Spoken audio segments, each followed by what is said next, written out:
ഞാൻ ഇന്നലെ വന്നിരുന്നു. മോളുടെ കല്യാണമാണ് സാറ് പറഞ്ഞു. അങ്കിൾ പുള്ളിക്ക് ഒരു 1000 rupees കൊടുത്തേക്കണം കേട്ടോ. എന്റെ കാർ കിട്ടിയ സൗകര്യമല്ലേ? കാർ നന്നാക്കിയ സോറി, ആളറിയാതെ പറ്റിയതാണ്. അത് ശരി, നിങ്ങളല്ലേ ക്ഷമിക്കേണ്ടത്. സോറി അങ്കിൾ, ഇവരുടെ ബിൽ അങ്ങ് സെറ്റിൽ ചെയ്തേക്കണം. ഒരു 250 രൂപ കൂടുതൽ കൊടുത്തേക്കണം. കൂട്ടുകാരൊക്കെ വിളിച്ചൊന്ന് കൂടാനാ. നമുക്ക് ഒരു ദിവസം കൂടണം കേട്ടോ. പിന്നെ എന്ത് പ്രശ്നം ഉണ്ടെങ്കിലും എന്നെ കാണാൻ നിൽക്കണ്ട, അങ്കിളിനെ കണ്ടാ മതി. വെറുതെ എന്നെ എന്തിനാ ബുദ്ധിമുട്ടിക്കുന്നത്? ഒരുപാട് ജോലിയുണ്ട്. ഇപ്പൊ സ്ഥലത്ത് എത്തിയാൽ ഉടനെ പോലീസ് സ്റ്റേഷനിൽ ചെല്ലെന്ന് പറഞ്ഞിരിക്കുക. ആകെ പ്രശ്നങ്ങളാണ്. ശരി. പിന്നെ അങ്കിൾ ഒന്നുമില്ല. ഓക്കെ. Hello hello. പോലീസ് സ്റ്റേഷനിൽ വിളിപ്പിച്ചതിൽ വിഷമമുണ്ടോ? എന്തിന്? ഞാൻ പല സ്ഥലങ്ങളിലും പോലീസ് സ്റ്റേഷനിൽ കയറിയിട്ടുണ്ട്, ലോക്കപ്പിലും കിടന്നിട്ടുണ്ട്. ഇത്തിരി കഴിക്കുന്ന സ്വഭാവം ഉണ്ടേ, അറിയാലോ.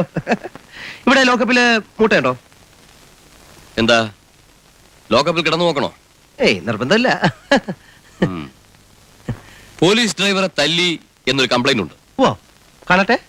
ഒരു റിട്ടേൺ കംപ്ലൈന്റ് ഇവിടെ രജിസ്റ്റർ ചെയ്താൽ നിങ്ങൾ ശരിക്കും വെള്ളം കുടിക്കും. അതിനു മുമ്പ് അയാളെ കണ്ട് കാര്യങ്ങൾ ഒത്തുതീർക്കുന്നതാണ് നല്ലത്. അത് ശരി, ഞങ്ങൾ സംസാരിച്ചൊതുക്കാം. എവിടെയാ സുഹൃത്ത്? മാധവൻ. മാധവൻ, സോറി.